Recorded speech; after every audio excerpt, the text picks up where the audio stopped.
together. Nếu mà anh chị em thực hành được, If you can do it, anh chị em thực hành giỏi, if you can do it well, thì những cái vị then these mà ở beings bốn giống dân from this four trở lại civilization một vị xa xôi, chui vào xuống trần gian này, they will become nhường cho gì đó, they will give up the place to that being from far away who never been on earth. Mà chính những gì giống dân đó trở về những gì xa xôi. They will return back to the place of this being from far away. So that's how I present to you.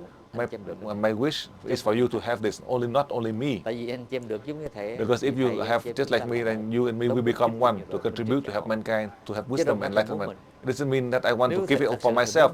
If I want to keep it just for myself, I only teach a few people to open chakra, or 100%. I do not teach 1,541 of you, and there are other students in level 19 who come and learn with me, so more or less 2,000 of you. So more or less 2,000 of you who have the ability to open chakra 100% and transfer energy to level 4, to all the students who come to learn in EV school in the beginning levels. That is how I clarify for you. So you try your best to do it, to contribute, to help your country, your neighbors. They are no strangers. Tiếp theo người thứ nhì. Next question.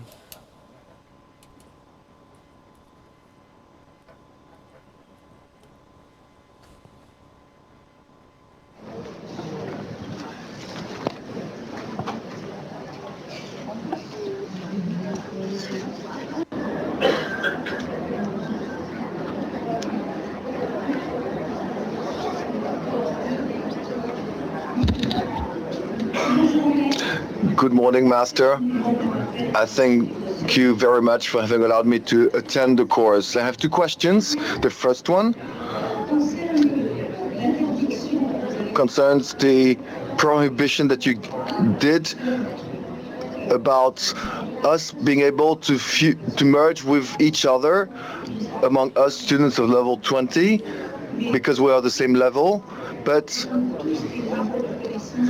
actually, don't you think that we are all different and we're not at the same level, actually?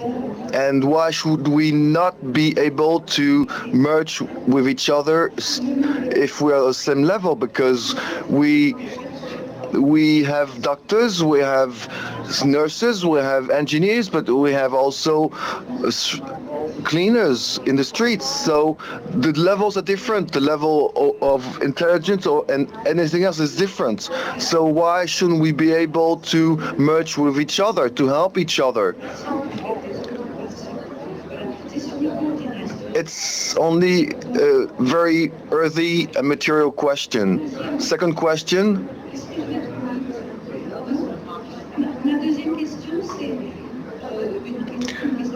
It's a technical question. We have a technique to help people who could not sleep properly. Do we use the same technique, or should we change the technique to help people sleep because they're insomniacs?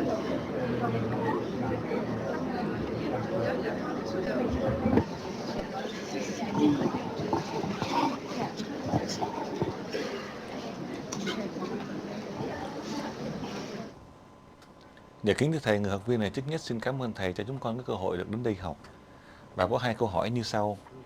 Câu hỏi thứ nhất về vấn đề bây giờ chúng con cùng một cấp là lớp cấp 20 ở đây, thì liệu chúng con có khả năng để hội nhập với người bạn đồng lớp được hay không? Theo như sự suy nghĩ của bà, thì tuy chúng con ngồi đây cùng một cấp của ngành nhân điện, tuy nhiên trong ngoài xã hội mỗi chúng con cũng có một cái trình độ khác nhau. Thì nếu nghĩ như vậy thì tại sao chúng con lại không có khả năng để hội nhập vào để giúp đỡ được những người bạn đồng hành của mình? Thí dụ như trong các lớp học ở đây, tuy chúng con cùng một cấp là cấp 20, nhưng mà trong này chúng con cũng có những người là bác sĩ, y tá, kỹ sư chẳng hạn, cũng như là những người làm những công việc tay chân. Thì trình độ hiểu biết của chúng con, trình độ ngoài xã hội của chúng con sẽ khác nhau. Thì nếu nghĩ như vậy thì tại sao chúng con lại không có khả năng để hội nhập vào để giúp những cái người bạn cùng lớp với mình trong cái lớp 20 này? Vấn đề thứ hai về vấn đề kỹ thuật, bây giờ chúng con ở lớp 20, chúng con có công thức như thế nào để giúp cho những người bị cái triệu chứng mất ngủ? Dạ xin hết thưa thầy. Vì bây giờ anh chị em á, thành phần xã hội từ thấp tới cao.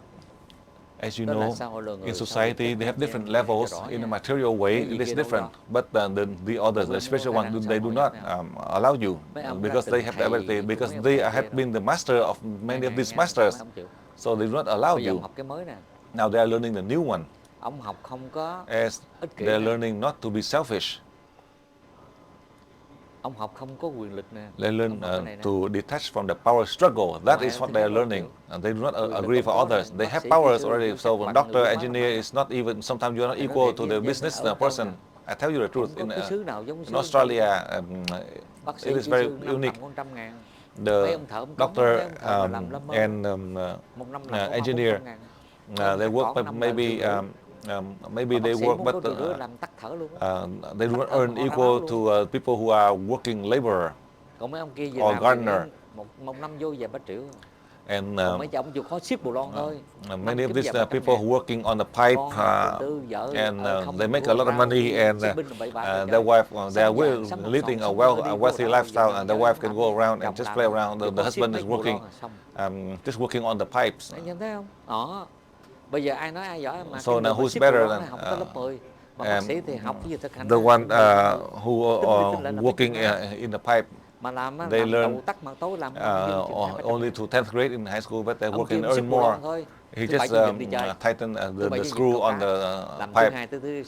They only work 5 days, and on Saturday and Sunday they go around fishing, and they make hundreds of thousands of dollars, and their wife leading a wealthy lifestyle.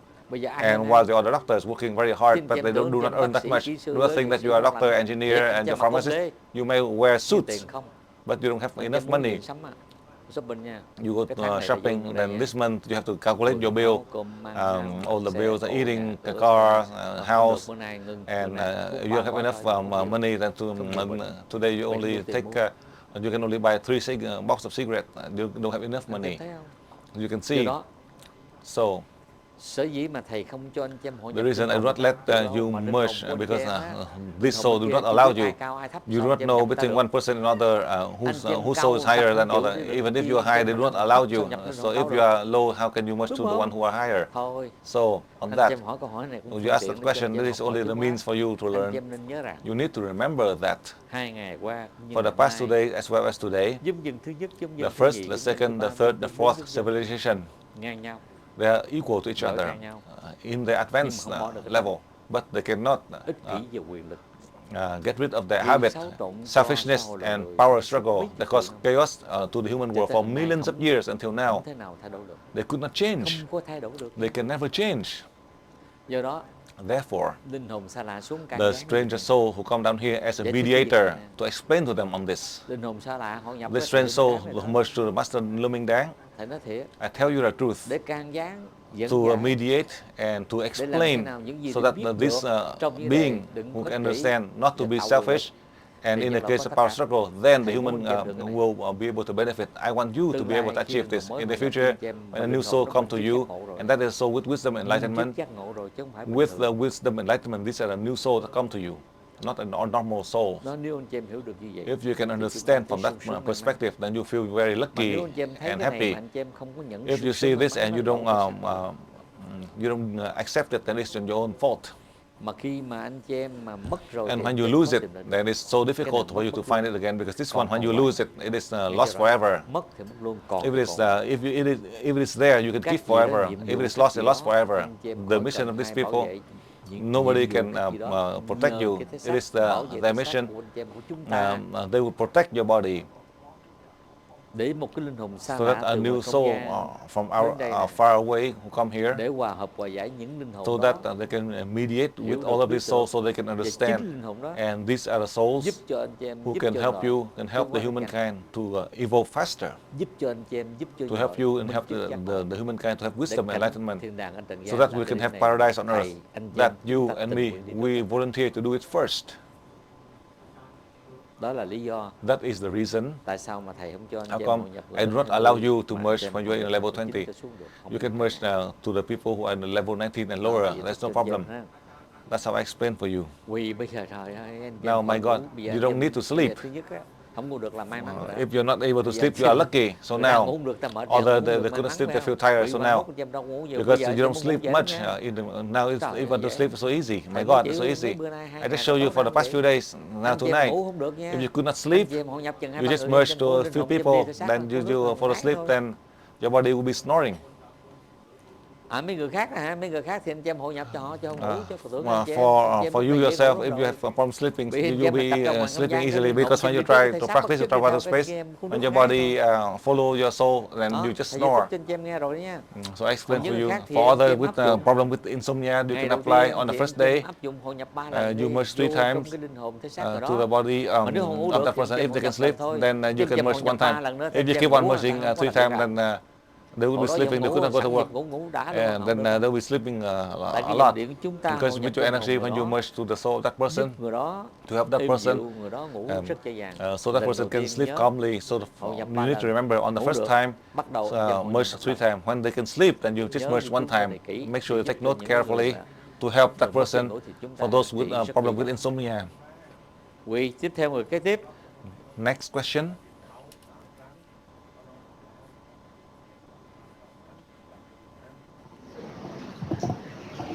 Cher Maître, chère Teresa. Dear Master, dear Teresa, I have two questions. The first one concerns bad omen. When people are putting a sorcerer's, how do you say that,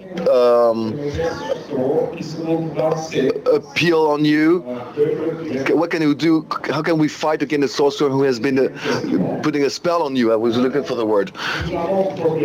We have progressed a lot during those years, during all those levels, but still we have lost lots of we have lost part of our soul. And when I look at people, and myself of course, I feel like I have lost some part of my soul. How can we recover that part that has been lost throughout the years within the school? Thank you, Master.